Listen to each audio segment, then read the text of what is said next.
Smoking Kyle.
All right, good evening, ladies and gentlemen, and welcome to the Southern Broadcast Gaming Network. I am Richard Hurst, and tonight we are with the Asphalt Outlaws here at Charlotte Motor Speedway, and we have 143 laps with a stage break at lap number 40. Sorry about the delay in the stream. Usually I try to get started earlier, but looks like we had a few updates to do before we could go live. So very sorry about that and not being able to get everything scheduled in advance.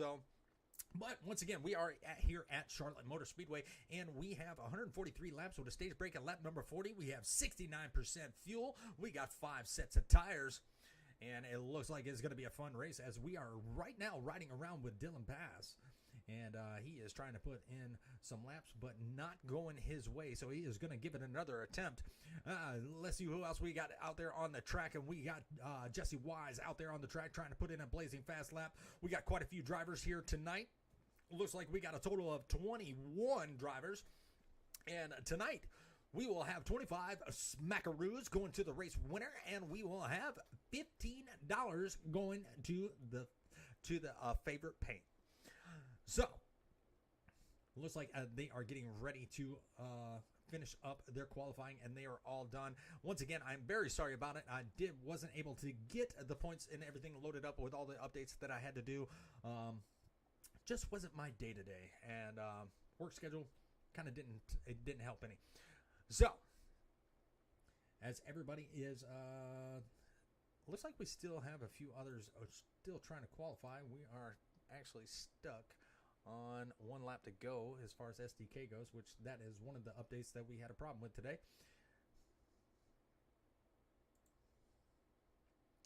And let's see if we can't get a better camera angle. Try to figure out what's going on here.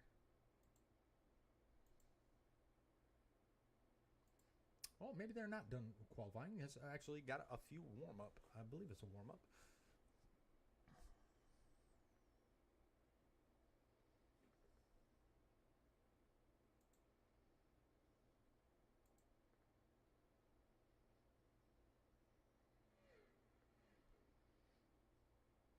Got 11 viewers out there on the chat, out there on the stream already, and glad y'all are here.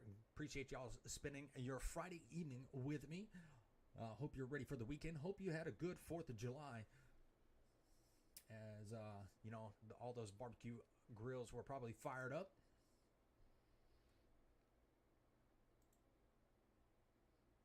Very nice mobile one, and I am keeping an eye on, you know, and I'd like to hear from some people out there in the chat. And, you know, let me know who your favorite paint is if you're out there watching.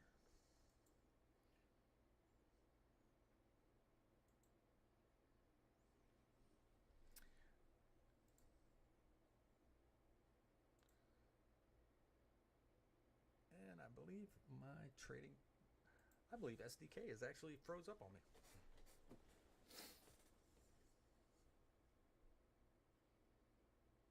Oh, maybe not.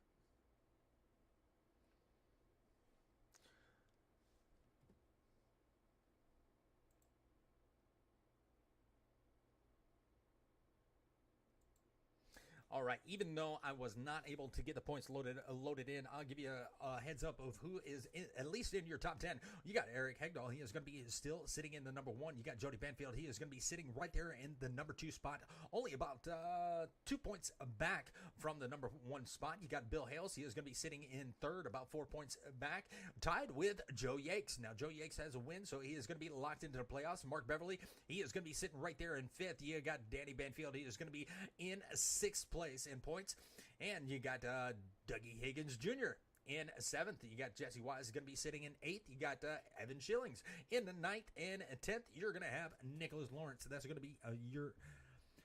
Where do you vote? Well, you can post it. You can throw it up in the chat if you'd like. You can throw it up in the chat, and we'll try to get to it. But while we have a few minutes before the race starts, I'm going to go ahead and reset my SDK for a minute.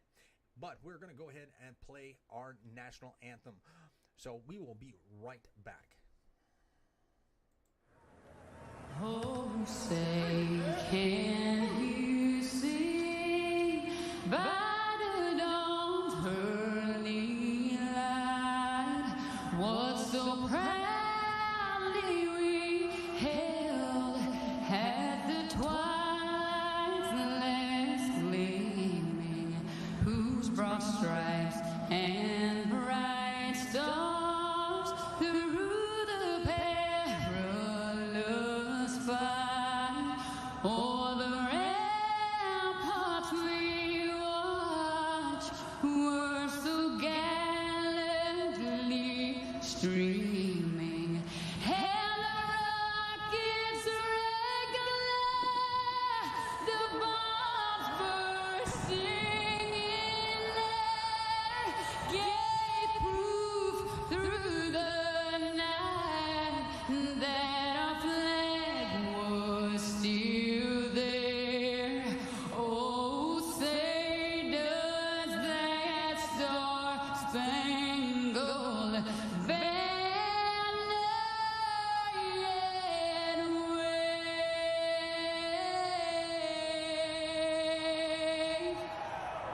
for the land of the free and the home of the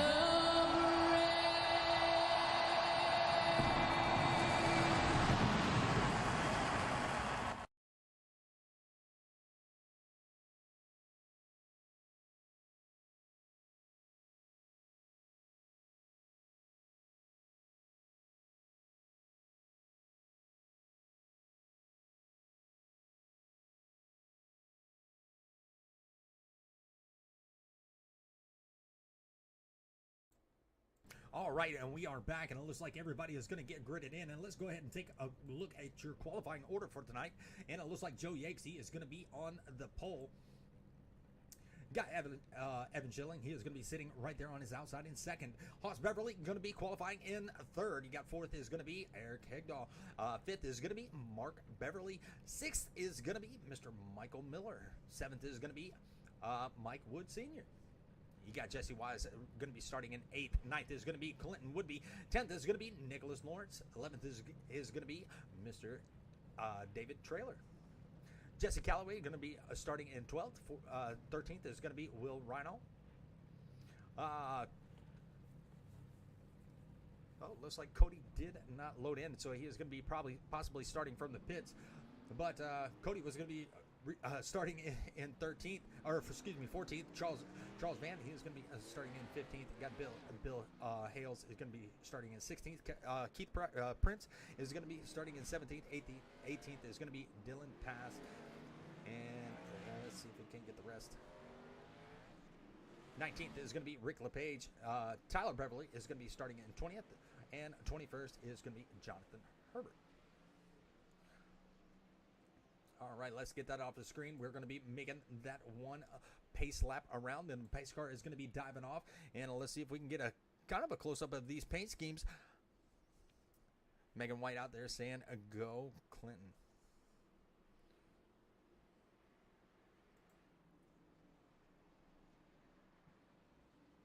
Got some nice looking paints out there. We're going to go back through the field just a little bit. And we will be getting a little bit closer up, but just to give us an idea of what is going to be out there on the track. All right, we're going to put our track map up there so you know where everybody is at. And we'll put the car numbers so you know who's out there in the lead. And here comes Joe Yakes. He is going to bring them down to pit road, or excuse me, down past pit road to the start-finish line. Or green flag. Got to go restart zone, and there it is. The green flag is out, and our green flag is going to be presented by the Winning Bid Diecast Auctions, one of the proud sponsors of the Asphalt Outlaws. All right, looks like we got a good two-wide battle. That's going to be back there for third, but it's gonna single file out all the way back to the 5th position. 5th is going to be Michael Miller, going to be working on that outside line. And it looks like there are a lot of takers for the outside line so far. He's got the 13. That's going to be Mark Beverly coming out of turn number 4. Oh, we have somebody scraping the wall, and that is going to be the 77. That is going to be Mike Miller. So he's going to lose a few positions due to the damage that he has on that race car.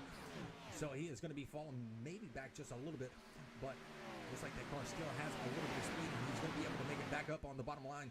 But 2x2 racing back here for the 5th position. You got the 8 of Nicholas Lawrence. He's already made himself up 3 positions, and he is working on that back bumper of the number 18 of Evan Schilling. You got Jesse Calloway. He's going to be right there behind them in that Liquid Death machine, and that is a brand new paint job on that ride, and that is a really nice looking Liquid Death Chevrolet Camaro. You got the 69. That is going to be Jesse Wise. He's going to be working on that outside Toyota Supra. Well, Joe Yakes, he has made it out a little bit of distance, and it's going to be about 0.3 of a second lead over Eric Hegdahl in that number 11 Toyota Supra, and he is getting really close to that outwall coming out of turn number 4, but they are making it happen here tonight.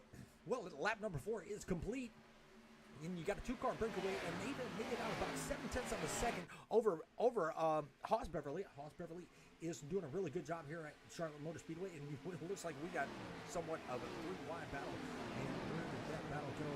I believe that is going to be, let's go to TV1. That is going to be the 17 and the 54.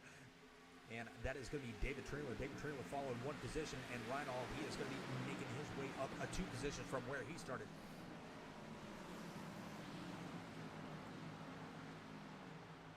That Mobile 1 Chevrolet Camaro, he is falling back 7 positions, now driving around 9th. We saw him start up towards the front, and now he is falling back towards mid-pack, but he's still got a lot of racing left to go, and this is going to be one of those tire-saving tracks.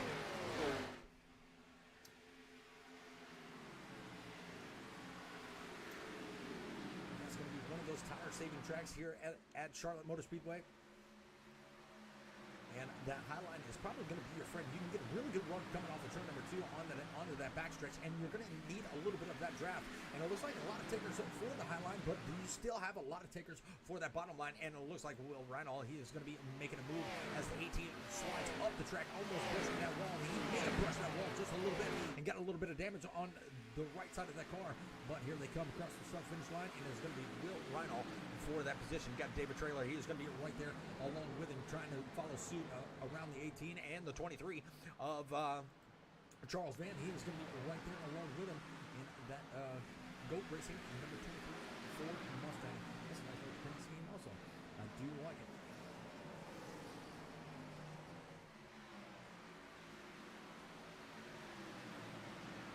Well, 7 laps are complete, and it looks like we have actually taken it a little bit of single file.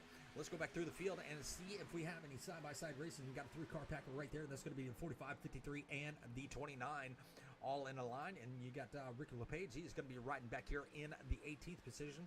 He is going to work himself up one position from where he started. And you got Jonathan Herbert. He is a little bit off pace in that number 88 Chevrolet Camaro.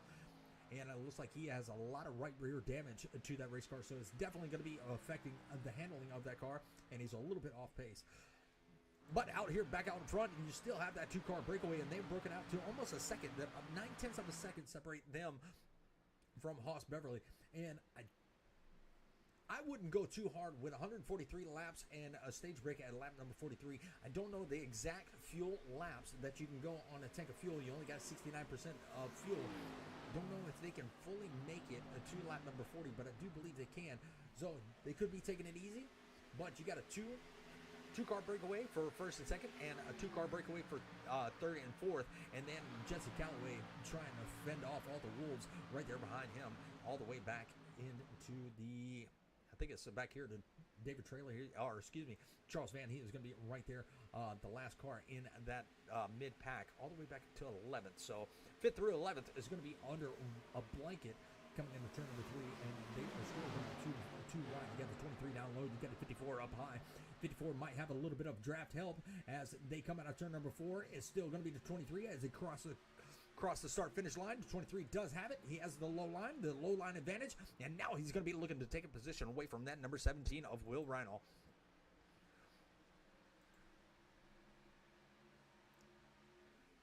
Jesse Wise working that high line, and here comes the 23. He's going to work to the bottom of the racetrack. He's got the Ford Mustang in the wind, but he's not going to be able to get there. The 17 is going to take it down to the bottom of the racetrack, take the 23's line, and now they're going to be working on Jesse Wise, trying to take a position away from him, and this is going to be 4th and 9th position.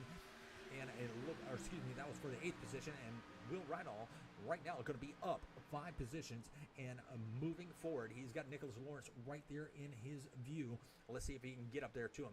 Michael Miller's still doing a pretty good job in that Black Rifle Coffee Company 77. And he has got that liquid death machine of Jesse Callaway right there in front of him. And Jesse Callaway right now going to be tied for the biggest mover of the race. And Sherry Wise out there saying, go Jesse Wise, number 69. Chris Miller out there, RI 77. Home state track, let's go.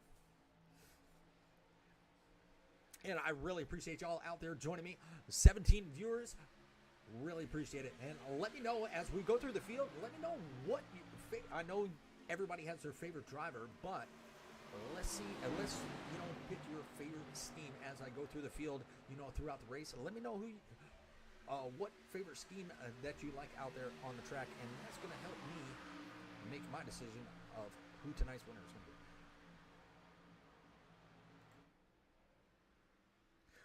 Well, looks like we got still a 2-car breakaway, but looks like Joe Yakes, he has created a little bit of distance between him and Eric Hegdahl. Eric Hegdahl has fallen back to almost a half a second, and Mark Beverly is now 1.1 seconds back from the 11 of Hegdahl, or excuse me, Haas Beverly, with Mark Beverly right there in tow in that number 13. As the tower goes in the way of the camera. You got the 23 and 77 is still going at it. Now that 23 is now going to be the biggest mover. He is now up 10 positions in that GOAT machine, and he has worked his way all the way up, and that's an amazing job here early on. But you got to be careful not to burn off those tires too early. And maybe some of these guys are pulling a little bit of strategy. 77 to Michael Miller. He is right there in the 6th position. He has got a little bit of a little bit of a race going on between him and the 54 of David Trailer. Is he going to be able to get there? The 77 is going the wrong direction. Now he's going to be down one position from where he started, but he's got a nice little run coming off turn number 2 down the back stretch. Well, it looks like Clinton Woodby. He is going to be right there in the 8th position, giving the 54 a little bit of help. And this is going to be a battle between Chevy and Toyota.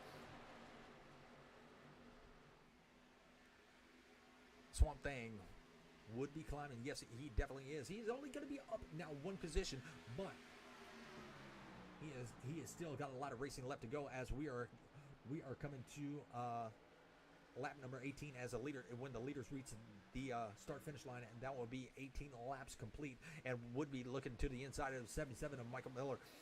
Is he going to be able to get there as they come into turn number 3? It looks like 77 is going to give him plenty of room as the 92 slides up the track just a little bit in the middle of 3 and 4. Here they come out of the backstretch, and it's still going to be a side-by-side battle as they come to the start-finish line. It is going to be, the 77 had him by a nose, and it looks like the 77 has a little bit of right-side damage, so he is going to be, we got some pit takers. The 88 is already going to be in.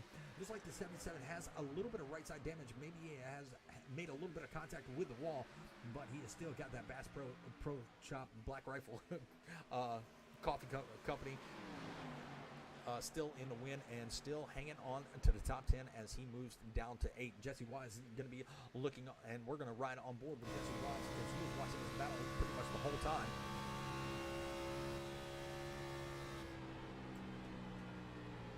Jesse Wise, nice and smooth on the wheel, and you see he is right there on that blue line, coming out of turn number 2, down the straightaway. Got a little bit of draft, so he's going to make up a little bit of time, and now he's going to look down to the bottom, maybe get into the back bumper of that 77 coming out of turn number 4, and yes, he is going to be right there all over the 77 of Michael Miller.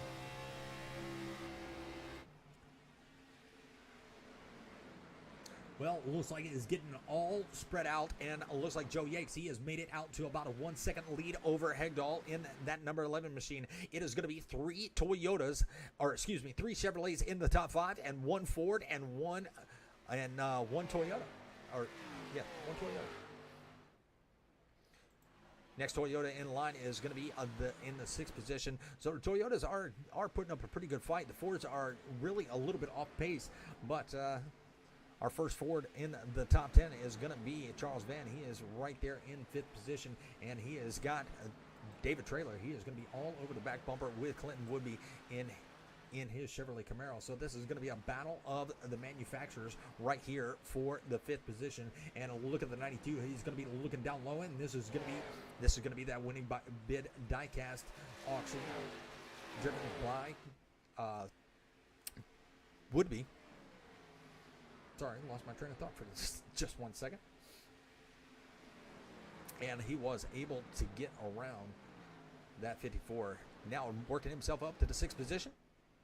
Now he's got his eyes set on that Ford Mustang driven by Charles Van.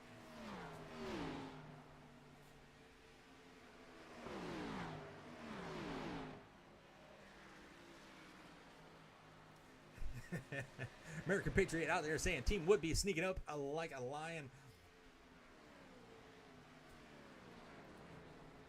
Nice little battle back here, and I believe that's going to be Bill Hales. He is going to be working his way. Caution, yellow flag. Our first caution, and that is going to be here at lap number 23, and it looks like it is going to be the 88 is going to be slow on the track, and the 34. So let's go ahead and rewind and take a look and see what happened.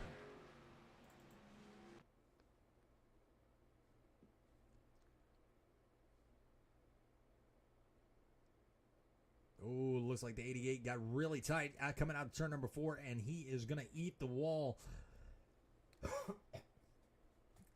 And he is going to go right back to the outside wall, trying to collect that car. Not going to be able to do it, and I do believe he is going to collect the 34. Oh, yes, or excuse me, the 73.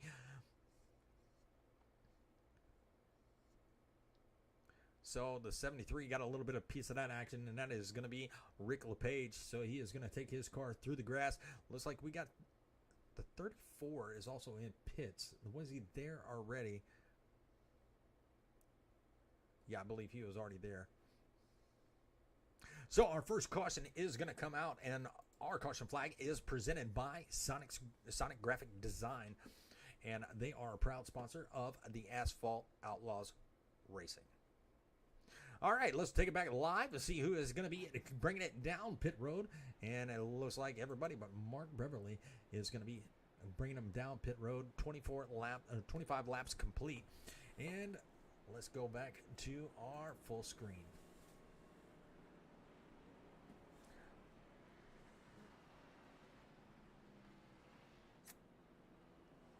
I just realized I was not in the broadcast booth.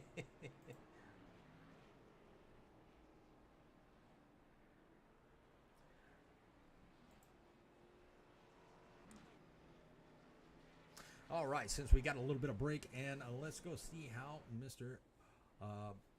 Miller is doing. I'm pretty sure he's getting a little bit of damage repaired, and he should be bringing his car out of pit road.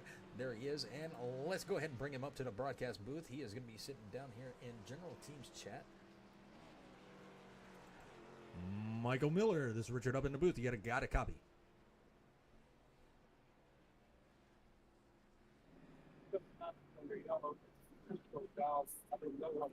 Michael, you there?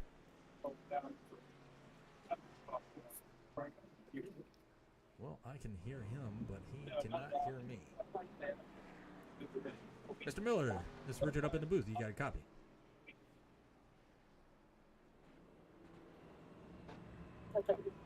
Well, he is not on comm, so we're going to take him right back on down. And, we still got a little bit of time, so we're going to go ahead and bring Mr. Mark Beverly up. He elected not to pit, so we're going to see how his strategy is going to play out here. So let's go ahead and bring him up. Mr. Mark Beverly, this is Richard up in the booth. You got a copy. Yeah, what's going on? Not a whole lot, man. We're sitting here watching you, and we're trying to figure out what kind of strategy you are on, how many laps of fuel you got left, and are those older tires going to be able to hold up and hang on? Well, if anybody got tires behind me, which it looks like maybe some people did, probably not. Fuel-wise, I'm good to get to the stage, which is on 40, so I'll be fine there. So just going to try to make it last until then. Hopefully I can hold on, but new tires will probably eat me up. That they will, but you are getting, some points for leading a lap, but I was wondering about that strategy. But having tires for later on in the race might play out for you later on, as it looks like turn number 4 has been giving a couple people a little bit of problems. Yeah, we're gonna hopefully I can use that last set that I'm holding on to here now. So hopefully that'll work out. And maybe number 4 can keep eating them up. So we'll see. Absolutely.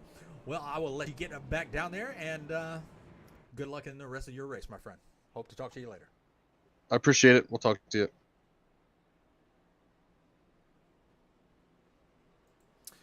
All right. Well, we got quite a few people out there. 25 viewers. I appreciate y'all stopping by. Welcome to the Southern Broadcast Gaming Network. Definitely hit that like, share, and subscribe, and help them get their racing out there, because they really put on great racing each and every week. We saw them at Pocono last week. Very few cautions. A lot of good racing out there on the track. But it looks like those pace car lights are off, and we're about to get ready to go back side-by-side racing for at least a few laps until they get all straightened out, or all single file, where this track is known for the cars to be spread out.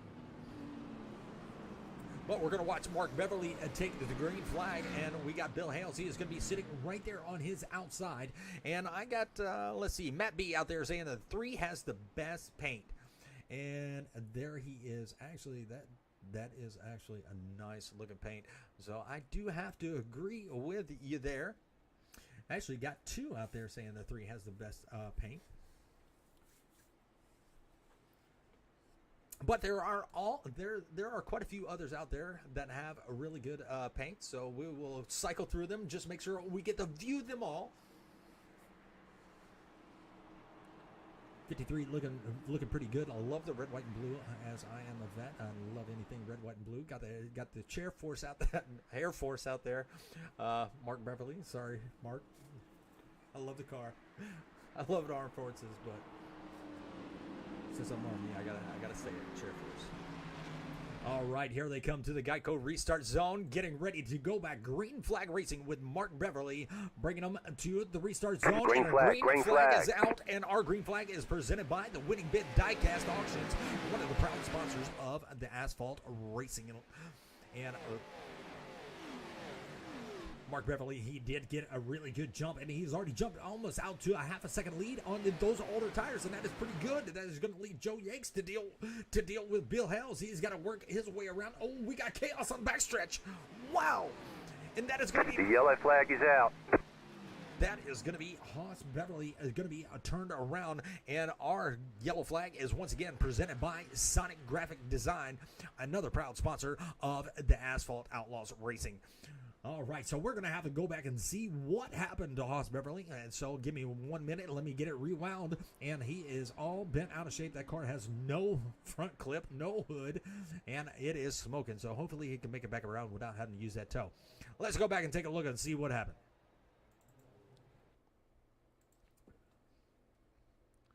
Let's get a better camera view here. There he is. He's going to be right there. Right there on that low lane. His car is going to slide up. He's going to have the 77 to his outside. They're going to take it 3 wide. His car just slid all the way up the track, and he is going to make contact with that 77. And they are both going to make contact with the wall. 77 does a pretty darn good job of not really getting into anything else. Haas Beverly trying to keep it into the wall, and it looks like he is just going to bring it right back down the track.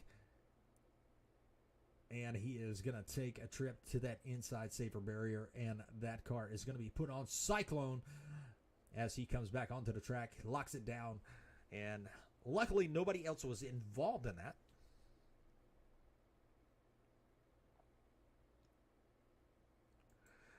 All right, we're going to take it back live, and that 22 did use that fast repair. Mark Beverly going to be able to stay out there on those old tires, lead some more laps, and you know what? While we are under caution, let's go ahead and step side by side and take a look at our sponsors of tonight's race.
Well, we are back, and we're going through the field and taking a look at some of these paint schemes.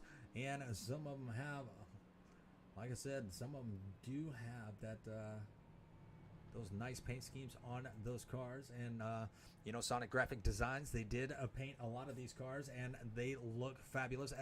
As you know, they did... Sonic Graphics Design did put a great paint scheme together for me and on the Venom Racing team in our truck series that I race, and what a great job! What some great detail that he put on that truck.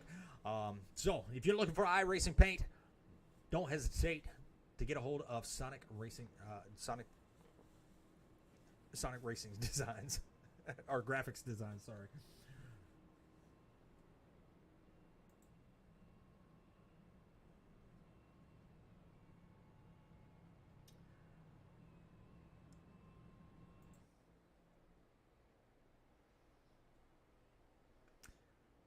Kind of digging that Jeff Gordon paint scheme of Joe Yanks. He has got the Star Wars Episode 1 out there on the track, Pepsi scheme. Actually, I have that die cast somewhere around here. Yeah, it's sitting right behind me on the shelf. I do have that die cast.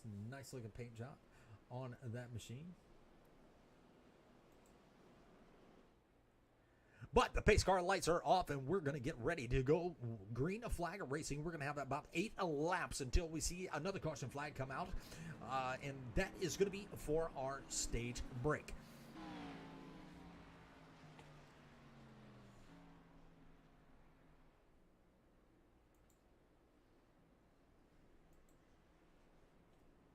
Coming into turn number 2 and the exit of turn number 2, that is the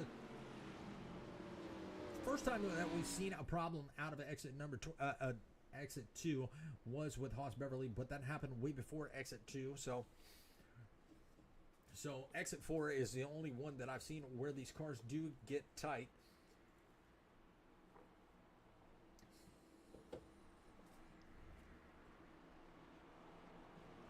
And if we get some more green flag racing, we'll go ahead and crank it up a little bit for y'all. I love the digger cam that we have set up. But as of right now, it is going to be that man right there. That is going to be Mr. Mark Beverly. He is going to be bringing them to the Geico restart zone.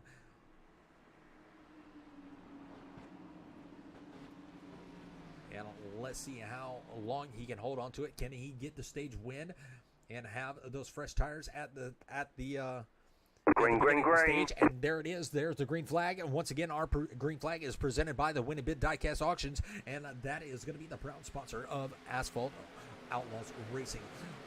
Well, Mark Beverly did get a really good start, but he still has that 87 in pursuit of that first place. Now, we saw Joe Yates. He led the most laps so far, and here they come flying by the camera, and it is going to be he is going to be definitely in pursuit of that number 13. Now, they only have about 7 laps, and 6 laps if he can reach the start-finish line before he takes over the lead. I don't believe he's going to be able to hold off that 87 because that 87 is coming, and he's one of those drivers that did take tires on that first caution. So now Joe Yates is going to be looking to the bottom. This is going to be a race for the lead. Joe Yates was in the lead, led the most laps. Can he get there by turn number 3? We will have to see, as Mark Beverly still he's going to ride that high line. Is he going to take the lane away from Joe Yates? Yes, he is. So he's going to block just a little bit coming to the stage. We're going to have 5 laps to go as they get to the Geico restart zone. Is he going to be able to keep it? Yes, he is. He's going to make him pass on the outside. So Yates probably going to get a little bit frustrated here as here they come, and here comes Eric Hegdahl. And now he was in second for most of the first stage, and now he's going to work his way around Joe Yates on that outside, using Mark Beverly for a little bit of draft. Still going to be working that high side, and Mark Beverly going to be looking down to the bottom to block that 87. But here comes Eric Hegdahl on the outside, and he is going to be our new race leader. This is going to be his first lap led here tonight, and can he hold on for about 4 laps? Well, don't look far back, but here comes that number 92 of Clinton Woodby. He is going to be working his way up into the second position as he makes the pass on the 13 on the low lane, and Joe Yates is still hanging out, trying to get by that 13, but the 13 was putting on some amazing blocks. But Mark Beverly is still holding on to the top 3 as of right now. You got Bill Hales. He's going to be right back there in the 5th position. He's going to be looking for a way around. That 92 only has 3 laps to go if he wants to win a stage, and it's going to be very interesting as Mark Beverly has got a challenge from the inside. And here comes the 87, going to be looking to the inside. Is he going to be able to get there? Not this time. He's got the 53 to the outside, and Mark Beverly holding on with those older tires. 87 looks like he slid up the track coming into turn number 3 just a little bit, but they do hold it. Maybe a little touch in there. Don't know. But side by side as they cross the start-finish line, we got 2 laps to go until the stage break, and Eric Hegdahl, he is going to be out here leading this thing, and he has got a 1.1 lead over Clinton Woodby, and it looks like they're going to go 3 wide back here. I believe that's going to be the 34 is going to be, no, that was 29. That was Dylan Pass. He is going to be up a 10 position. He's going to be one of the biggest movers. But nice little side-by-side battle between 34 and 87. And here comes the 13, or excuse me, the 17. He's already made it by. And here comes Bill Hales. He is going to be held up a little bit by Mark Beverly. Jody Banfield, what's happening? Glad you could join us. Hate to see that you're not in this race. Oh, that was a nice side-by-side battle with, almost 3 wide there. The 34 looked like he wanted to take it 3 wide, but Bill Hale's going to work his way up into the 4th position, taking away from Mark Beverly, and Mark Beverly is going to fall back to 5th. Yellow flag. And there is the stage break with Mark Beverly holding on to top 5 on old tires. Eric Hegdahl, he is going to be the winner of the stage. Clinton would be going to work his way up to 2nd. Will Reinald, he is going to work his way up to 3rd. And Bill Hale's going to be the biggest mover of the race in a 4th. And 5th is going to be Mark Beverly. That's going to be your top 5 for the stage. And we are going to be on our 3rd caution of the night. And once again, our caution flag is presented by Sonic Graphics Design, proud sponsor of Asphalt Outlaws.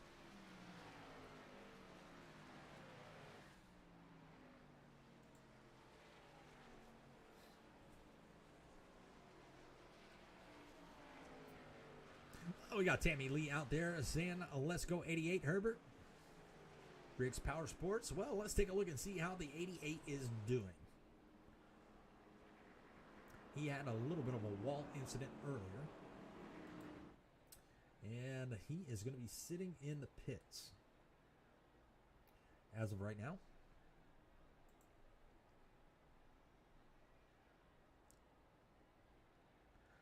Got another one for the 3. Still sitting in pit road. And pit road is about to be very busy as 11 to 93, 92 to 17, 53, 13. All your top 5 are going to come down. Actually, everybody's going to come down. But Haas Beverly not going to do it. He's going to stay out here and lead a lap. So Haas Beverly is going to be cycled up to your leader.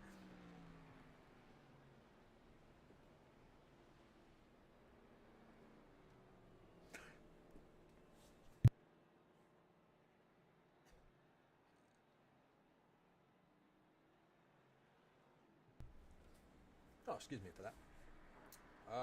All right, so Joe Yakes, I gotta know if he was given the 13. I want to know if he was being very patient. He was looking patient, but it looked like the 13 was blocking. So let's bring him up to the booth and let him talk to him about his race, because he was leading the first part of this race, and now he's going to be restarting back here in, where is he at? 7th. So let's bring him up to the booth and let him talk just a little bit. Joe Yakes is Richard up in the booth. You got a copy, my friend? Yes, I do. How are you doing this evening? I'm doing pretty good. Well, we watched you on that last restart coming to the end of the stage, but looks like you were being very, very patient with Mr. Mark Beverly in that 13. Looks like he was blocking you just a little bit and holding you up. Tell us a little bit about that first stage. You led a lot of laps.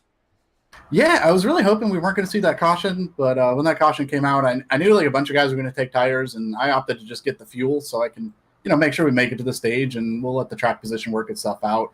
I was in no hurry, and I wasn't going to try to put Mark into a bad position, especially since fresh tires were coming on us. So I wanted to make sure we all had enough room to let those guys go so we can go get them here at the reset. Absolutely. Well, you're restarting in 7th. Now that car has not seen a lot of dirty air. How do you think this car is going to handle being back here in 7th?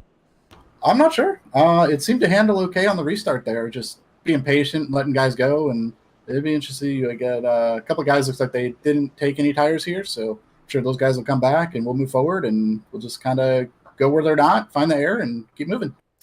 Absolutely. Well, you've been running pretty well. We'll let you get back and down to your team, and good luck in the rest of my race, your race, my friend. Sounds good. Thank you so much. All right. Yes, I put it back down there in the right chat.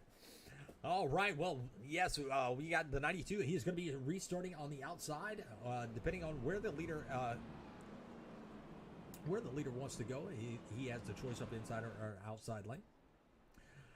So he'll be either restarting on the inside or the outside. But Haas Beverly did not take tires on this caution. So he is going to be scored as your leader. We'll see how he reacts to this to the restart, being on older tires. He's up 2 positions, so not a bad way to go here at lap number 43. We still have 100 laps to go here at Charlotte Motor Speedway, but he is going to be the leader. Everybody's going to be working to chase him down. You got Clinton Woodby going to be restarting in second. You got Jesse Calloway going to be restarting in third. You got the 11 of Eric Hegdahl. He is going to be restarting in fourth. Fifth is going to be Will Reinhall. Sixth is going to be Bill Hales, and Joe Yates is going to be restarting in seventh. Michael Miller still right there in the top 10. He's going to be running in the 8th position on this restart, and Dylan Pass is going to be restarting in 9th.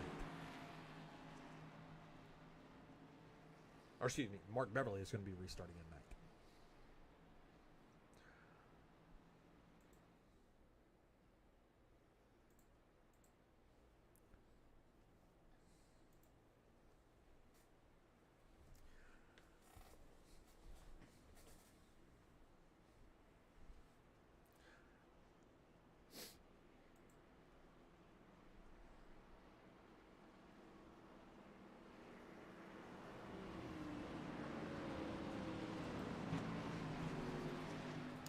All right, getting ready to start the second stage of tonight's race.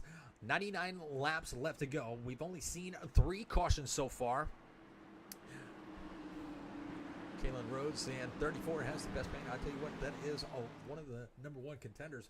Along with it, there's quite a few. The 17 has a really nice paint. And here we go. Geico's restart zone. Green. Getting a really good jump on the restart. And there he goes, separating himself from the 92 just a little bit. 92 going to work his way down to the bottom. Getting a little bit of draft from the 22. Going to slide right back up to the top of the track just to get a good entrance. But look at the 11. He's going to stay up on the high side just in the middle of the track, getting a good run off of turn number 2. And he is going to be working his way to the back bumper of the 92. 92 is going to be working his way into the lead very quick, fast, and in a hurry, as now he is in the lead with Eric Hegdahl. He is going to be working his way around the 22 on the inside, and you got the 17 right there. Also, he is going to be using the 22 as a blocker, as the 22 is on older tires, and we got to stay with this a little bit of battle, because I thought they were going to take a 3 wide, as the 17 was looking to the inside, not going to take a 3 wide just yet. Haas Beverly trying to hold on with those older tires, but the 92 and the 11 there are going to have a little bit of a breakaway with the 34 in pursuit. Now Jesse Calloway, he has got the speed, but can he hang on? Will he?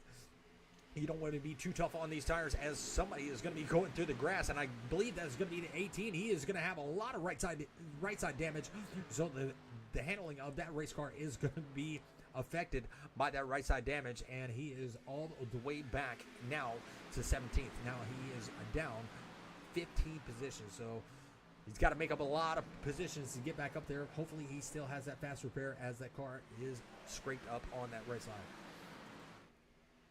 Eric Hegdahl creating a little bit of distance between him and Woodby, about 0.4 of a second separate these two. With Rydall, he is going to be right there all over the back bumper, and that limelight Ford Mustang, he is looking pretty sharp out there. And there is Jesse Calloway. He is going to have a challenge to the inside from Joe Yates. Joe Yates going to be able to take it nice and easy with those fresher tires. And he is going to be able to pull the slide job out of turn number 4. Got a lot of side-by-side racing, as Dylan Pass has worked his way up 11 positions into 7th. So welcome to the top 10 there, Mr. Pass. 23 of Van, he is going to be right there. He doesn't have a challenge as of yet, but he's got a Hornet's Nest all the way back here behind him, and he has got the 22. He's got the 8. He's got a whole bunch that want that position, but they have trapped Haas Beverly out there on that high side coming out of turn number 4. Now he is on older tires. He did not pit when that last caution came out, and this could be a pretty good strategy, as he will have fresher tires later on in the run. Oh, and the 22 is going to be in the wall. Caution, yellow flag. And we're going to have to go with trailer is going to be, maybe that was not the 22. Let's go back that up and take a look and see what happened there. Did he have any help?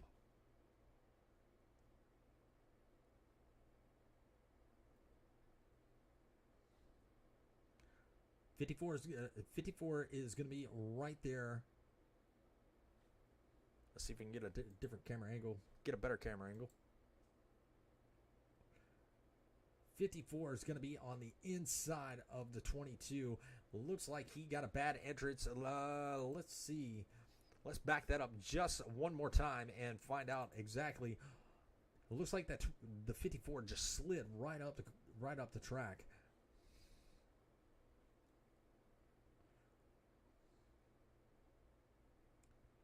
.22 is there.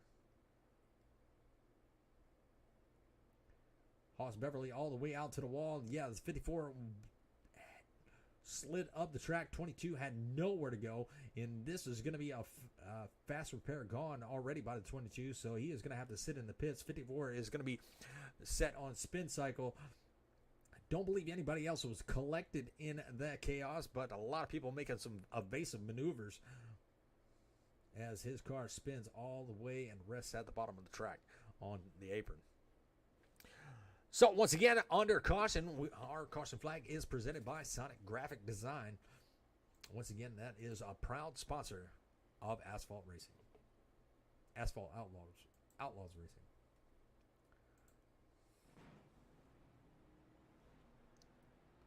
Well, 54 did have a fast repair. He brought his down. He got Evan Chilling. He was looking for that caution as we saw him going through the grass. We'll go back to full screen.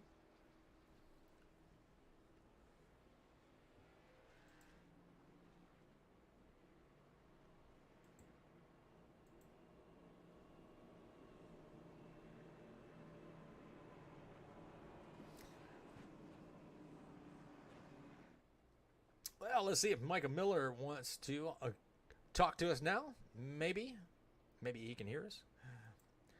Michael Miller, this is Richard up in the booth. You got a copy, my friend? Yes, sir. What's up? Well, we tried to pull you in earlier, but I don't believe you were able to hear us. Well, you're out there running in the top 10. Tell us how that car is handling. It's getting a little tight out here when it's getting dark, so I don't know. We'll see. I ain't got tires yet. We'll wait and see. Oh, so you don't have tires? Looks like you've had a couple incidents with the wall, so I can see how that car is handling. Well, being back there in traffic, how bad is those tires being eaten up? I didn't pit, so I probably got about 10, 15 that are probably pretty good. I don't know. We'll see. Absolutely. Well, you've been running pretty well in the top 10. You're down a few positions from where you started the race, but a lot of racing left to go. Let's see that 77 get back up towards the front. Thank you. Sorry, I don't know, guys. It's my first time. I ain't got it dialed in. I'm in VR. All right, Michael. We'll let you get back down there. Thank you, sir. All right, at 77, it's still on older tires. Said the car is getting a little bit tight, but still a lot of racing left to go. So he will have fresher tires later on in the race. We'll see how this all plays out as he'll probably be one of the first ones to make a pit stop if we go green. But Mr. Will Reinhold, he is going to be one of the biggest movers. He is going to be tied with for the biggest mover, and that is going to be up 11 positions, along with Dylan Pass and that number 29, Bush Light Chevrolet Camaro. Nice looking car. Everybody sporting the red, white, and blue. Dang, I gotta love it. So got quite a few favorites out there on the track, and then the 3 is definitely one of those favorites. But Stars and Stripes always gets me. So you got the 29 in the running, you got the 34 in the running, you got the 17 in the running. Let's see, you got the 69 of Jesse Wise. He is going to be in the running for one of those best paints.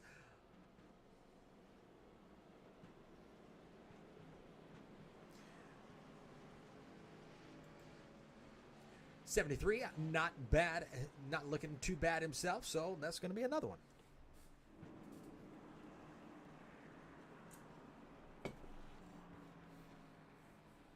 But we are side by side once again. The pace car lights are off. We're getting ready to go back green flag racing. We will have 55 laps complete as when they take the green flag. So a lot of racing left to go, a lot of strategy left to play out, and we'll see how these guys work their magic out here for the rest of the race. Got Joe Yates. He is going to be restarting in third. He's going to be right there behind Hegdahl. So we'll see how this restart goes, as these two they were the fastest cars on the racetrack in stage one. Joe Yates led the most laps in stage number one. Actually, I think he still holds the most laps led. But you still got that number 17. He is going to be restarting in second. You got the 92. He is shown that he has a lot of speed. He is going to be restarting in fourth. And you got Mark Beverly working his way back up to the front. And here we go. The pace car is off, and they are coming to the Geico restart zone. 11 is going to take the green flag. Green flag. And once again, our green flag is presented by the Winning Bid Diecast Auctions, another proud sponsor of Asphalt Outlaws Racing. Well, what a good restart between first and second, and they are pretty much bumper to bumper, as the 17 is going to stay in the middle and try to get the run off of turn number 2, and he does. He gets a little bit of a run as he comes off of turn number 2. Does have a little bit of draft, only about 0.2 of a second separate them, but you got Yates right there behind them, and we're going to ride around with Yates just for a moment and see how that car is handling up here towards the front, and nice and smooth on the wheel. And I've raced these cars. These cars are a handful for me. There you see he is making some really good speed as he is redlining coming down the front stretch through the tri-oval into turn number 1 and 2. Out of turn 2, he is still keeping about the 0.2 of a second distance between him and Rydell. You got Mark Beverly right there in fourth. He is going to be up in position from where he started this race, and he is doing pretty good on, handling that race car. But you got Jesse Callaway right there in hot pursuit of that number 13 in the top 5. Dylan Pass doing a really great job. Now he is the biggest mover, as he was able to make a pass on the 92, and now he is up 12 positions, taking over the 6th position. And as we talked to him, he might have scrubbed the wall just a little bit, and that is going to allow Clint Woodby to get to the inside as they come into turn number 3. Not going to get there this time. Looks like he is going to take over that lane.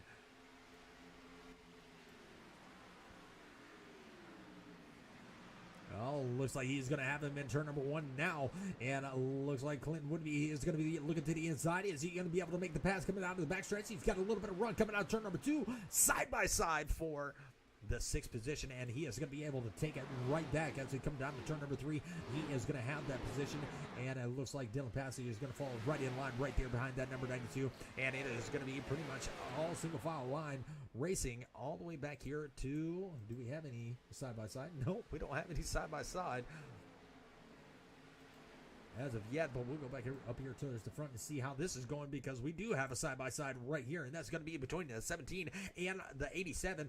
Now, Joe Yates led a lot of laps, like I said before, and now he has got Will Reinhold. He is going to be right there in 2nd position, and Joe Yates wants to get back his car back up to clean air, and he is doing everything he can. Has a nice little run coming off turn number 4. Is he going to be able to get to the inside coming into turn number 1? And he is going to be there as they come into turn number 1. It is going to be side by side with the 87 and the 17. It looks like the 87 got a little bit tight. He had to get out of the gas, but he is going to have a fender on that inside lane. And side by side coming down the backstretch into turn number 3. Still the 87's favor on the inside. Still nice little battle for the 2nd position. They are racing it out like they are on the last lap. We got 61 laps complete of 143. And it looks like the 87 is going to be able to make the slide in front of the 17. Maybe. Yes, he's got him clear. And now Joe Yates is going to move up to the 2nd position, moving the 17 down to 3rd, but he is still up 10 spots. We got a nice little hornet's nest back here, and that is going to be starting with the, I believe that's going to be the 53. Yeah, the 53. So you have the 8 of Nicholas Lawrence. You have Dylan Pass. You have Tyler Beverly. He is making his way up through the field. He is now going to be up 11 positions. Just saw a little bit of smoke over there by the wall. Somebody got either scrubbed it or got really close to it. But look at Tyler Beverly. He is making moves and making them now. He said it's time to go, and he just put the pedal to the metal and then put that Ford Mustang in the wind, and he has made it up 11 positions, now up in the top 10. And he has got his sight set on Nicholas Lawrence in that number 8 Chevrolet Camaro. And we see him working the high line. That is very interesting, as most people have elected to take the low line. But we got a nice little side-by-side battle going on for the 13th position. And that is going to be the 54 of David Trailer. We saw him having to take a fast repair earlier, and it looks like Dylan Pass, he has got some technical issues going on with that car, because he is moving backwards. He was one of the biggest movers, and now he is all the way back here in 15th. Still up 3 positions from where he started, but dropping very fast through the field. Well, back out here out front is going to be the 11. This is going to be a battle of the manufacturers, as we have all 3 manufacturers up in 1, 2, and 3. And it looks like Joe Yates wants to put his Chevrolet Camaro back out front and put that Toyota back in second. Now you got to be careful, as we heard these cars are starting to get tight. Joe Yates wants to put his car back in clean air, does not want to overdrive the car due to the fact that you don't want to eat up those tires too fast, because we still have a lot of laps to go here in the race. But he is keeping that car about a 10th of a second back from Hegdahl, and he has made up a little bit of ground just coming into turn number 3. So either Hegdahl is overdrove his car and used up his tires just a little bit, or he is saving what he's got, and he may let Joe Yates go by and let him burn his up first. Coconut Jazz out there saying 3, best paint job. 34, best paint job. So we got a lot of 3s and 34s out there.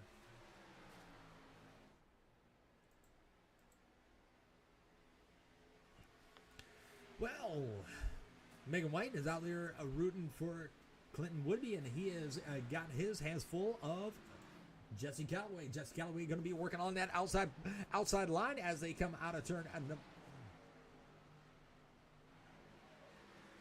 Oh, my mic shut off. Sorry about that. As they come out of turn number 2, and it looks like Jesse Callaway is going to be able to keep that position on that high side. Looks like Clinton Woodby is going to still ride that bottom as they come into 3 and 4. Had a little bit of a wiggle out of the 34, and that's going to allow Clinton Woodby to try to take over that 5th position, and he is going to be there as they come through the trial. Will cross the start-finish line. It looks like the 34 is still hanging on the outside, but not going to be able to keep it as they go into turn number 1. It looks like Clinton Woodby is going to work himself back up in the top 5. Mark Beverly was able to get around the 17 of Will Reinhold, so that's going to put him back into 4th. And these two are on their way trying to catch that 17, which is not too far in front. And let's go ahead and see. Let's go ahead and take a ride on their nose cam. There you see the distance between the 17 and Woodby. So he's coming quick. Still got a lot of laps to go. We have almost made it halfway so far. We've only seen 3 cautions throughout the race. As the cars get tighter and the sun goes down, the track gets cooler, we'll see how that changes the handling of these race cars, but still got a lot of racing left to go. And let's go ahead and take a look at his gearbox cam. And there is a distance between him and Jesse Callaway in the 6th position.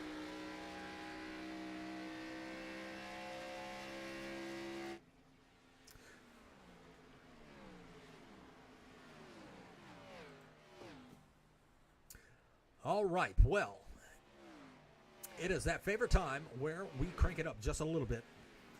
So let's turn those TVs, phones, or whatever you're watching this broadcast on. Let's turn them up and hear that horsepower fly right on by.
All right, well, Mark Beverly making a pass for the second position. Now these two have fallen back about 1.1 seconds back from the leader of the 11. And he is making a statement here saying he has a fast car. But Tyler Beverly, he is about to go a lap down. He is going to be the first car one lap down as he lets the leader go on by. He has a lot of right front damage. Now, we saw him at one time being the biggest mover of the race. And now, with that right side damage, it is slowing that car down very significant. Looks like Joe Yates is going to bring his number 87 down pit road. This is going to be his scheduled pit stop here at lap number 77. So the scheduled pit stops have begun. Sonic Graphic Design is saying, hey guys, your race looks amazing. I appreciate that. They have been putting on a very good show. It looks like the 13, that's going to be Mark Beverly. He is going to be bringing his number 13 Chevrolet Camaro down pit road. Clinton Woodby is going to take over the second position as people are making their pit stops here a little over halfway through the race. Now, will we see another caution flag come out? Maybe. But next car back is going to be Clinton Woodby from the leader, Eric Hegdahl, and he is going to be, that's going to be Woodby. He's going to be about 5.6 seconds back. You got the 23. He is going to be about 7 seconds back, and he has still got this battle going on. They've been battling it out for quite a while now. And that's going to be the 54, 53, and the 23. This is the battle of the manufacturers. And that's going to be third through fifth. You got Charles Van, you got David Traylor, and you got Bill Hales all right there underneath the blanket, battling it out for the third position. And it looks like the 53 may be signaling to come down pit road for his scheduled pit stop here at lap number 80. And yes, that was a signal. And there you saw the 87. He was going to blow right on by as he does have fresh tires. You got, looks like Nicholas Lawrence, he is going to be bringing his car down pit road also.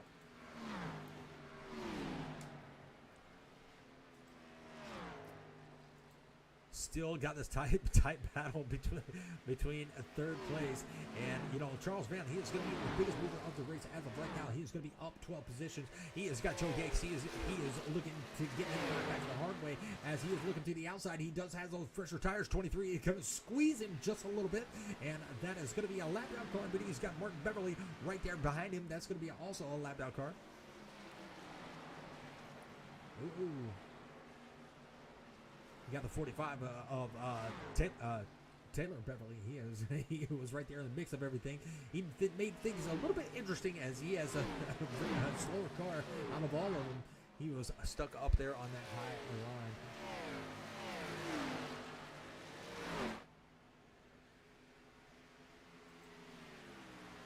David Traylor not able to get around that 23, so they are going to be pretty much nose to tail as they come into turn number one.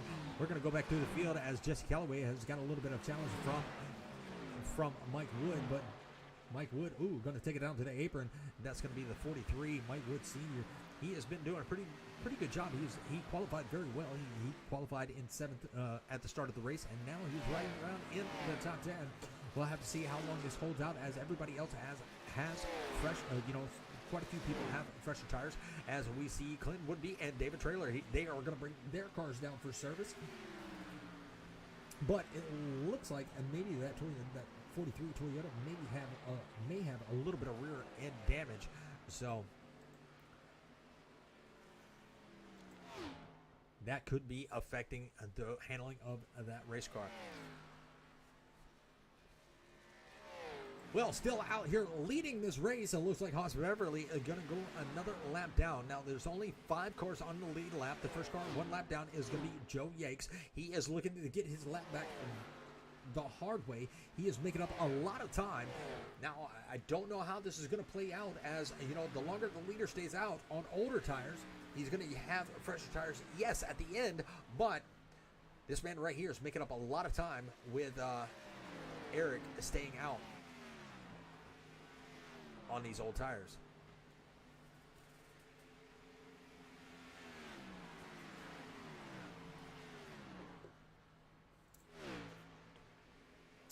And let's run around with Joe Yates.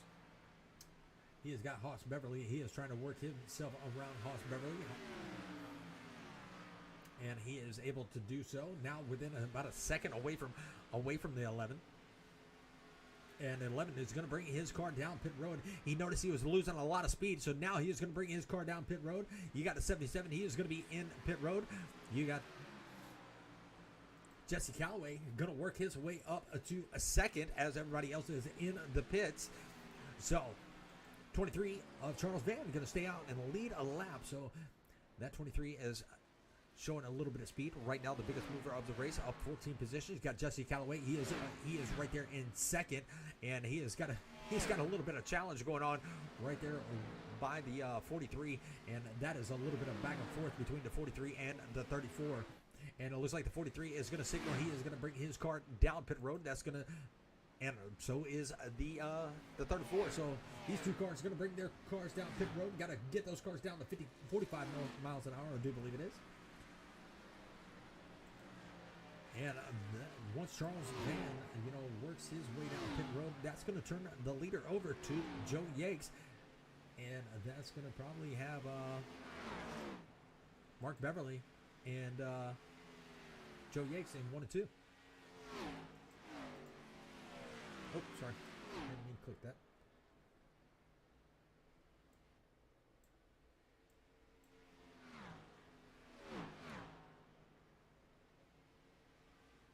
There you see Eric Hegdahl working his way around the 23 and getting his lap back the hard way.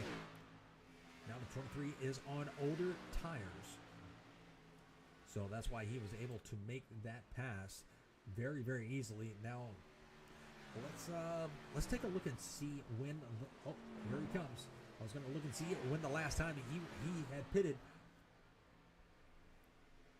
But now he is going to pit right here at lap number 88.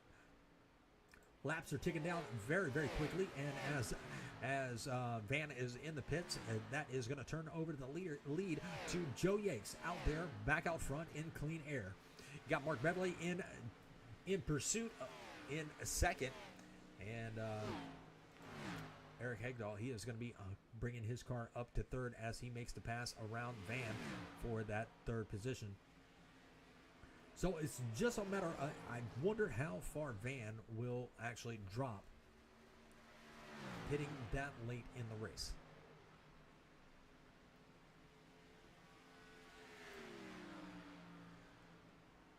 There is Clinton Woodby up to fourth.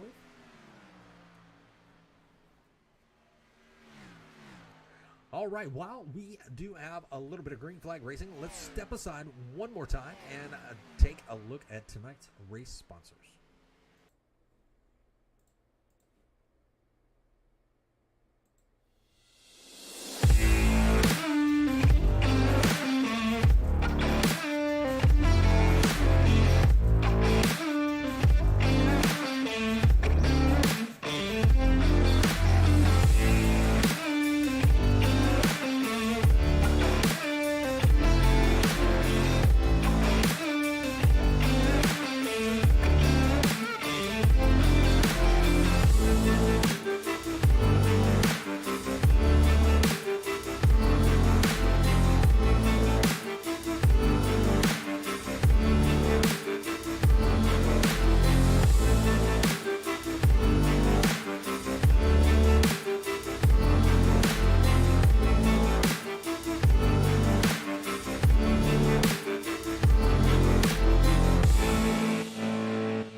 American Patriot is out there saying, when's the 92 gonna quit sandbagging and take the lead? Let's go.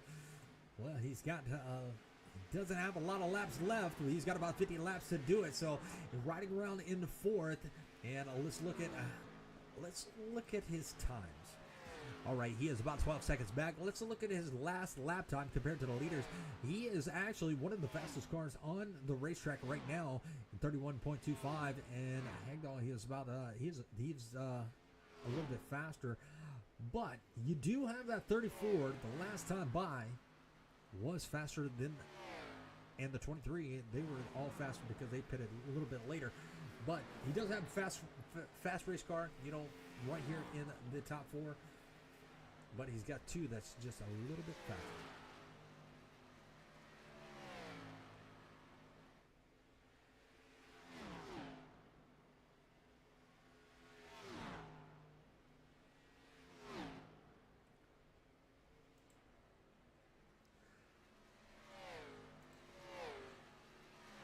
Well, Joe Yates, he has been out here leading some more laps, and he might have the most laps led here tonight. But Mark Beverly, he is going to be looking to take over this lead very, very soon, as he is pretty much caught the 87 of Joe Yates and now put himself about 0.3 of a second back from our leader. And we could see this position change very, very soon. You got the 77 of Michael Miller. He is looking to get his lap back the hard way, as he is riding right there behind Mark Beverly. You got Eric Hagdahl. He is going to be right there. He started in second, excuse me, and he's trying to catch these leaders. He's got a little bit of ground to make up, but he stayed out the longest. He's got about 4 seconds or so to make up, but he stayed out the longest out of the 4, and I think I just got an indicator that Tyler Beverly crashed, so his car is going to be in the pits. Well, while we got a second, we'll go and take a look and see what happened. Now his car is all nice and clean, so he did use that fast repair, but oh my goodness, came out of turn number 4 and it just turned sideways. Almost hit the yellow barrels right there before pit road, but kept it off of it. But had to tow it. And he's got a lot of damage. He did use that fast repair, so he might not be able to make it back there on the track. But now we have a battle for the lead. Looks like Mark Beverly, he's going to be looking to the inside, as the 77 is going to be right here in the mix, and he's trying to decide who he wants to go with. And this is going to be Michael Miller. He's trying to get his lap back the hard way. If the caution were to come out, he is the first car 1 lap down, and he is watching this battle, so let's ride along with it.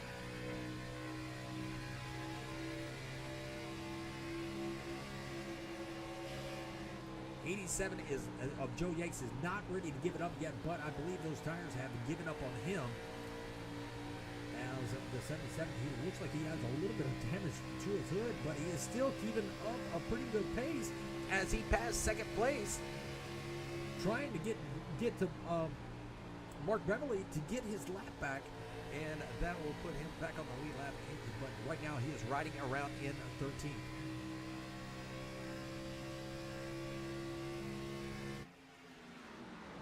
Maybe a little bit of draft and push help from the 87, and look at the run that he is going to have coming off of turn number 4. Is he going to be able to get there and slow up to 13? Now, if the 77 gets to the 13 and starts to battle him, that is going to slow him down, and that's what Joe Yates wants to see. He wants to see this lap down car race the leader, make him use up those tires, and so he can catch back up. Because Joe Yates was one of the first ones to pit, we might see some more green flag pit stops here for newer tires, but we may not. You got Diane Calloway out there saying 34 the best paint.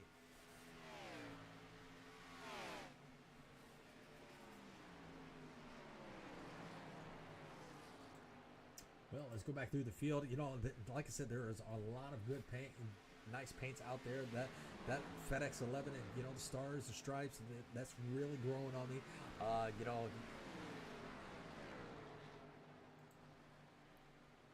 We'll go through the field just a little bit more.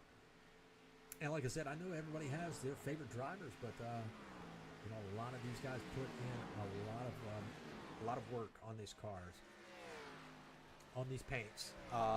Possibly some painted by Sonic Graphics design. And I Sonic Graphics design, like I said, you know, they painted a truck for me for Venom Racing, and you know, I told him what I was imagining, and put together one of the best iRacing paint schemes I've seen on a truck. And you know, I gave him very little detail because I'm not I can make videos, I can't make paints.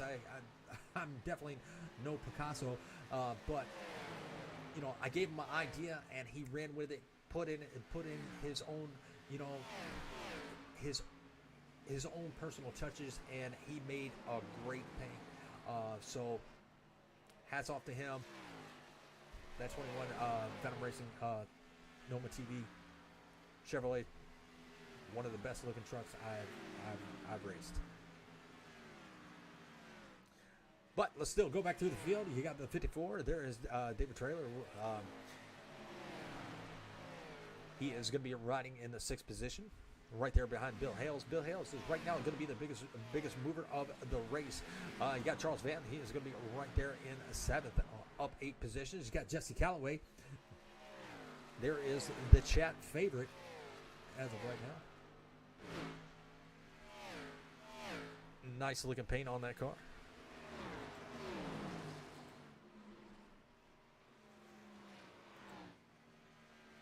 Oh, wow. That's way too far up.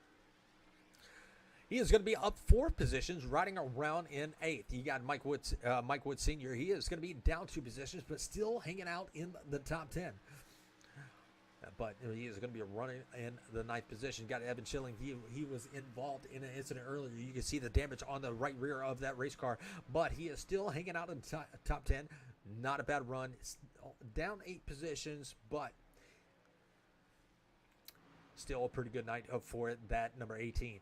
You got the 77 of Michael Miller. He is going to be running around in 8th. He's going to be down 5 positions, but Charlotte is a very tricky track, you know, as the sun goes down and it changes the handling of these race cars, but he is hanging out. He is trying to catch up to Evan and maybe get his car up in the top 10. The 17 of Will Reinhold, he is going to be right around the 12th, up 1 position from where he started, but he's got that Limelight Ford Mustang in the win. Looks like he is about to go.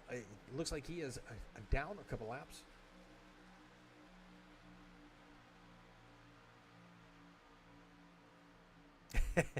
K Price. A lot of nice paints, but the 3 is the best. You got Nicholas Lawrence. He is going to be riding around in 13th. It looks like he is going to bring his car down for another scheduled pit stop. Rick LePage in the 73. He is riding around in the 14th position, still up 6 positions as he passes Nicholas Lawrence in the pits. You got Dylan Pass. He's going to be riding around in 15th. He's probably going to overtake the 14th position as he passes the 8th. And you got Jesse Wise in that 69 Hardy Toyota Supra.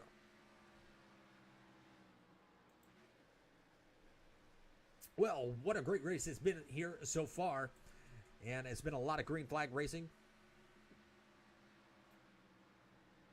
8 making his way out of the pits. So you got 10 cars on the lead lap. The last car on the lead lap is going to be this man right here. And that is going to be Evan Schilling. Now, Evan in that number 18, he is got Mark Beverly just now coming into turn number 1. As he is exiting out of turn number 2, he's about, I'm going to say about 5 seconds ahead. And you know what? We'll go ahead and put our battle box up so you can see actually where he is sitting.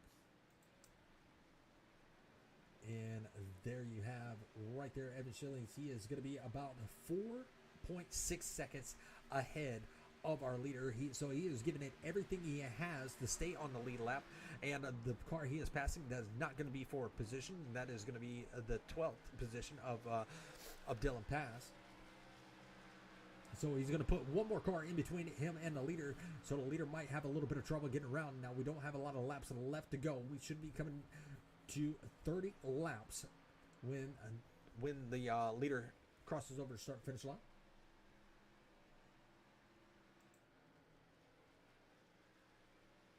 And there is our leader right there. He has got about 1.4 seconds over Hegdahl. Hegdahl has taken over the second position. You got Joe Yanks. He is bringing his car out of pit road. Or excuse me, into pit road. So he is going to make his scheduled pit stop. We'll take the battle box off. And we'll take a look at the last pit stops. So you got Beverly at lap number 77, 85. And 82 for Hegdahl and Woodby. Got Hales is going to be at 79 and 86 for Woods, and Yakes pitted last at lap number 76. So he's going to have some fresh tires, and it might take them a little bit of time to catch up.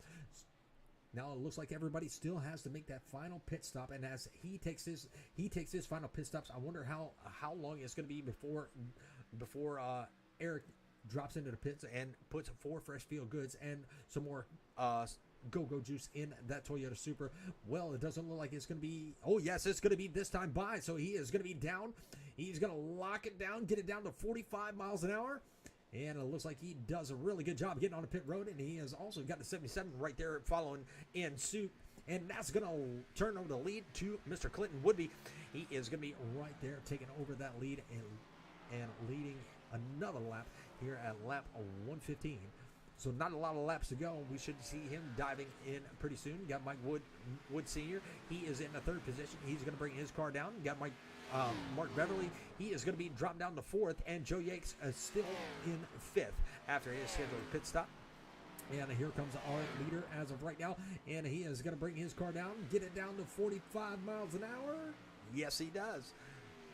So pit road has not claimed any victims here tonight, and we only have 4 cars on the lead lap as of right now. And Mark Beverly is going to be able to take the lead back over with Joe Yakes going to be right there in 2nd. Got Eric Hegdahl. He is going to come out in a 3rd. And David Traylor going to be riding around in 5th, up 6 positions. So we've got quite a few that are big movers up here in the top 10.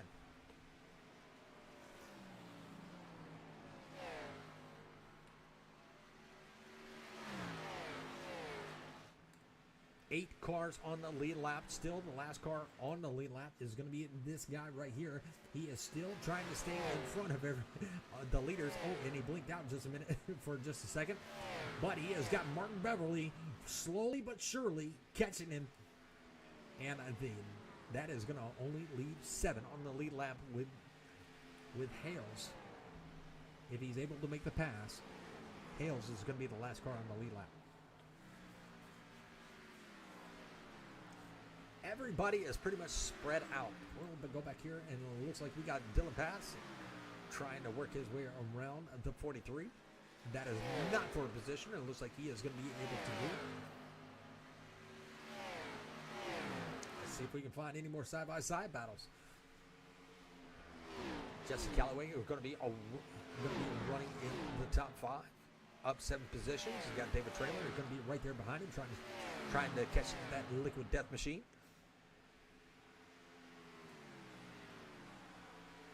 And it looks like Traylor might have a little bit of speed underneath the hood of that Toyota, as he is, almost caught the back bumper of that 34. 34 gonna slide his car up towards the outside wall and try to get a nice little run off of turn number 2. And that Toyota Supra has got that draft though, so that might this might be a position change here in the near future. 25 laps to go. And let's catch up to our leader. He is going to be right there coming in to turn number 3. Got the 73 in sight. And that is going to be Rick LePage. That he is already going to be laps down, so he might go another lap down if it continues to stay green.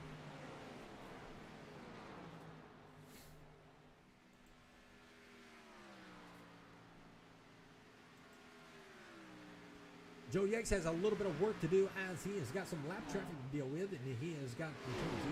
He's able to get by. Now he's got the 18, which is going to stay up high and let him right on by. But that 11 has now to deal with the lap traffic that Yanks had to deal with, and we have 2 Chevrolets and 1 Toyota in the top 3, and then we have 2 more Chevrolets and a Toyota for 4th, 5th, and 6th. So the Fords are not showing the long run speed here, as your first Ford in the race, or the first Ford in the top 15 is going to be this one right here, that number 17.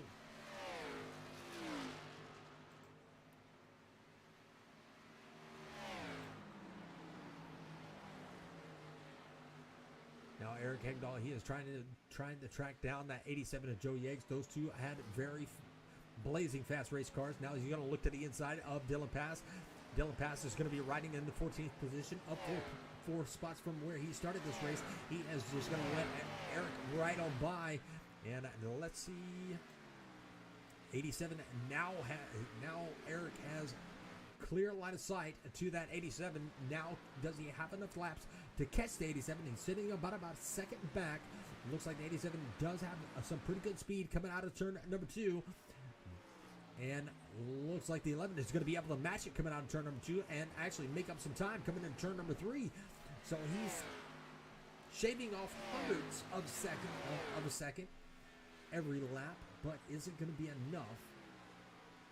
Let's check out the last lap time as they come by, and it looks like 8/100ths of a second faster than the 87, so they are pretty much matched in speed, and they are both chasing this man right here, and they are both faster than him, but I don't know if they have enough laps to make it to his back bumper. I know they are driving the wheels off these race cars right now, and they are probably using up all the tires that they have. Eric may be wanting the 87 to use up what he has and trying to catch up to him and put a little bit of pressure on. But we've seen the 87. He has been very fast every week. We'll see how this plays out. Slowly but surely creeping into the picture. Less than a second now separate second from third. Clinton Woodby going to be sitting right here in 4th, up 5 positions from where he started this race, and he has got the 17 right there in front of him. That's not going to be a forward position. You got Jesse Callaway. He is going to be right there in 5th, up 7 spots from where he started. You got David Traylor. He is trying to make his way back, to the back bumper of that number 34. Don't know if he's going to be able to get there, but we shall see. Bill Hales, he is going to be the biggest mover of the race, riding around in 7th, up 9 spots from where he started.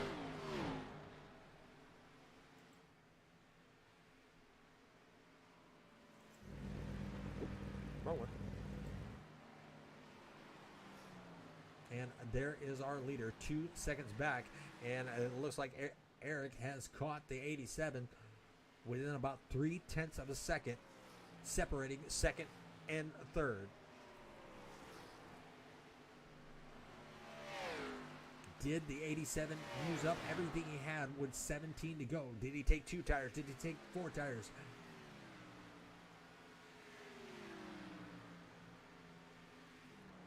But I believe these 3 have a good distance. 12 seconds separate these 2 from the 92 in 4th. 2 seconds separates the 92 from the 34.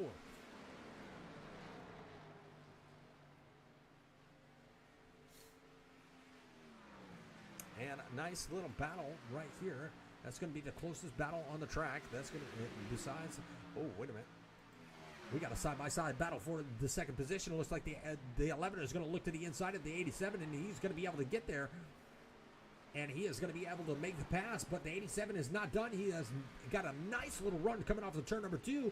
Is he going to be able to get to the inside for turn 3? Yes, he's going to have that inside, and he's going to force the 11 on the outside. Is the 11 going to be able to get there, get back to the gas coming out of turn number 4, and they are still going to be side by side, but it looks like the 11 has to run off of turn number 4 through the tri-oval, and he is going to take it right back. So the 87 had a little bit left in the tires to give him a challenge for that second position. And you see the different lines that they are running. It looks like the 87 is going to be riding that middle line. The 11 dropped it all the way down to the bottom. And the 87 has a nice little run coming out of backstretch. And he is still going to be on that back bumper. But I don't know if he has enough time to get back to the 11's back bumper and give him another challenge. They've already separated by 2.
Joe, this is Richard up in the booth. You got a copy?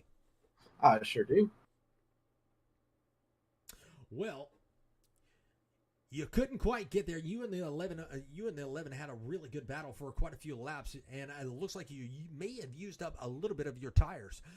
But the last lap, you're right there on the back bumper, so it looks like you saved just enough, but you weren't able to get there. Tell us a little bit about your race. Yeah, no, it was a fun race. I kind of did as much as I could getting up through the field after that stage caution, and felt like we were in a good position. But it's just when the track went into the nighttime, I kind of just lost a little bit of the handling that I was missing earlier in the daytime, and just wasn't quite able to get the rotation and the tire saving I had earlier in the race as much as I was searching around the track.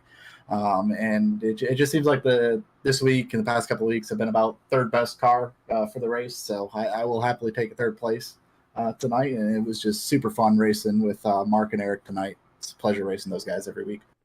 Absolutely. They put on a great show. You put on a great show. You led a lot of laps, in the first beginning of the race, and bringing home a third place finish, that's not bad at all. You have a fast car pretty much each and every week. You just waiting to get that win. But where are we going next week? Let's see. Next week we are going to be at Talladega. We're going to a super speedway, which anybody can win there. But I know you got quite a few teammates. How you feeling about going into next week? I'm feeling pretty good about it if I'm able to run. I'm going to be on vacation next week, so I don't know if I'm going to be home by Friday night or not. So I'll definitely tune in if I'm not able to make the race and cheer my teammates on from afar. Absolutely. Well, hopefully you can. If not, have a safe and great vacation. But you know what happens with those podium finishes? You can have all the shout-outs that you would like because you definitely earned them here tonight. Yeah, I appreciate it. First and foremost, I want to shout out my stream community. Last month, we said goodbye to Glimish. The logos were all over the car before, and ran something a little different with this Pepsi machine tonight. Kind of waiting on my painter to get the next generation. But my streamers over there followed me all the way over to Twitch and cheer me on and chatting tonight. And, it's good to have them back there. And, for a first race back, I'd say we're off to a great start. Absolutely. Well, congratulations on that podium finish. We'll let you get down there and celebrate with your teammates. Hopefully, maybe we'll see you next week. But if not, once again, be safe, and we'll see you at Kansas Speedway. Sounds good. We'll see you then. Yes, sir. All right. Well, that was Mr. Joe Yates bringing home the third place position. Now we're gonna bring Mr. Eric in and let him talk about that FedEx Toyota Supra, and let's bring him up. Eric, this is Richard up in the booth. You got a copy? Yeah, I got you. Well, man, it looks like you had a very good run. You had a very fast car. You had just enough to finish in second. It looks like that 87 was coming once again to give you a little bit of challenge, but he ran out of laps, and you had a little bit of lap traffic in front of you. But, that Sonic Graphics Design FedEx Ground Toyota Supra, man, that was a car to beat here tonight. Talk to us a little bit about your race. Yeah, it was a lot of fun. Charlotte has always been one of my better mile and a half, so I was looking forward to this race. And I had some weather going on outside my house. I wasn't really sure if the power was going to go out, so in the beginning I pitted and got some tires so I can at least try to get the stage win. That way I have something to, one positive about the race, but I was down a set of tires, and I was nervous the last 100 laps. All it took was one late yellow, and my strategy was out the window. But able to get in the lead and kind of control the race, and they pitted earlier than I expected, and I stayed out maybe 10 laps longer, and I was about 10 seconds behind, and I ran them down. But just once I got there, my tires were gone, and flat traffic was just pretty bad tonight. But what can you do? Absolutely. You still ran a great race, though. So you can't be mad at that. Top 3 had a very fast car. You go to Talladega next week, which is a super speedway. So how you feeling about going into next week? Anything can happen there. Anybody can win. Yeah, I'm never comfortable about Talladega. I enjoy plate racing, but my luck there is normally terrible. So I don't know. See what happens there. Absolutely, absolutely. Well, you know what comes with those podium finishes. You are no stranger to them, so you get all the shout-outs that you would like to give, my friend. Yeah, just shout out to you for putting on a good broadcast every week. Appreciate you coming on board. And Sonic Racing Chassis, they pinned to my patriotic throwback tonight. I thought it looked great. The Beverleys are putting on a great league, and my team, Southpaw Motorsports, and yeah, that's about it, really. Absolutely, absolutely. Well, we'll let you get down there. Oh, were you finished? I'm sorry. Oh no. Oh, okay. I just didn't want to cut you off. Well, we'll let you get down there with your team and celebrate a little bit more. And man, I can't wait to see what you can do next week at that super speedway. I appreciate it, brother. Have a good night. You too. All right, well, it's that time where we get to bring up our winner chicken dinner, and he is the winner of that 25 smackaroos. So let's bring him up. Let's bring up Mr. Mark Beverly. Mark, this is Richard up in the booth. You got a copy, my friend. Yeah, what's going on? Well, you're what's happening out there on the track tonight. You are tonight's winner. You may have gotten the most laps led. I'm not exactly sure. We'll have to calculate that up. Yeah, I'm doing bonus points right now. Yes. Awesome. Yeah, it was kind of a toss up between you and Joe. Y'all both led a lot of laps, but man, you had a very fast hot rod out there. And pit strategy definitely worked on your side, and you were able to bring home the win. Tell us a little bit about your race. Yeah, for sure. I really was just trying to keep the tires under me and just blow and slow there, keep a nice rhythm, and it seemed like I had a pretty good long run car. I kind of let those two guys get out in front, and I try to start reeling them back in, and then just trying to keep the pit strategy around them so they didn't get too far out in front of me as far as short pitting and whatnot. So I was just trying to stay with them and then just keeping it nice, easy rhythm there. So it ended up working out for me. Well, it kind of looked like you had it on cruise control because it didn't look like we rode with you a few times. It didn't look like you were fighting that car. And, you worked yourself out, 4.5 seconds and pretty much just stayed right there like you were on cruise control. Yeah, after that last stop, I saw it kind of got ahead of them a little bit. I think it was 2 or 3 seconds there, and I was just kind of trying to maintain. And then at the end, I just last 5-6 laps, I just figured I'd see what was left in the tank there and tried to a little bit faster laps down, maybe pulled away a little bit there. But yeah, I was just managing that gap for a while, and here we are, I guess. So it worked out. Absolutely. Well, congratulations on that win. Once again, you head to Talladega Super Speedway next week. So that should be a pretty exciting race, as anything can happen. Anybody can win. Hopefully you can pull off another win there next week. That'll be nice. I'll definitely try, but you know how those go. Anything can happen, so we'll see. Absolutely. But you have earned all the shout-outs that you would like to give here tonight for winning Charlotte Motor Speedway. Yeah, I appreciate it. Thanks to all the sponsors that help us out here: Winning Bid Diecast Auctions, Sonic Graphic Design, Limelight Photography, and Goat Racing Diecasts. Shout out to you helping us out, making us look good on the screen, everybody watching, and shout out to all the guys in the league that showed up with some sweet paints this evening. I know that they look pretty good, so shout out to those guys too. So absolutely. Well, we will let you get down there to celebrate, and I'm going to go ahead. You know what? I'll go ahead and shoot you a message, and you can announce. Sure. Heck yeah. Number 3, Keith Prince. Awesome. I will make a little announcement there for everybody.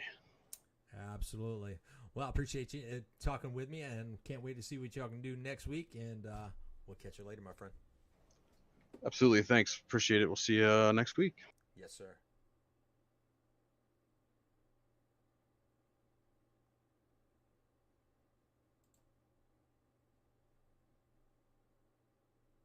All right. Well, tonight's it was a very hard decision, but we are going to go and take a look at the paint that is going to be Keith Prince that won the best paint scheme. He had a beautiful paint scheme. Everybody else did too.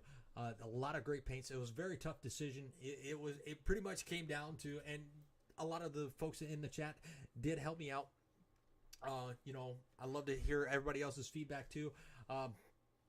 Really, the 34 and the 3 had a lot of votes. The 3 took it by a very slim margin. 34 was my second pick. But thank y'all for helping me. Hopefully I didn't upset too many, but the 3 had a really great paint scheme. So yeah, that's going to be tonight's winner of the Best Paint Scheme Award. And I think that was $15 goes to that. Yes, $15 to the best paint. So enjoy that $15 there, Keith. And once again, congratulations to Mark Beverly. He won those He won the $25 pot for winning tonight's race. But I appreciate everybody that stopped by tonight and spent their Friday evening with me. Like I said, hopefully you had a good holiday week. Be safe on as the weekend is starting. So, but I am going to call it a night. Y'all have a good night, safe weekend, and we'll catch y'all next week at Talladega Super Speedway. God bless.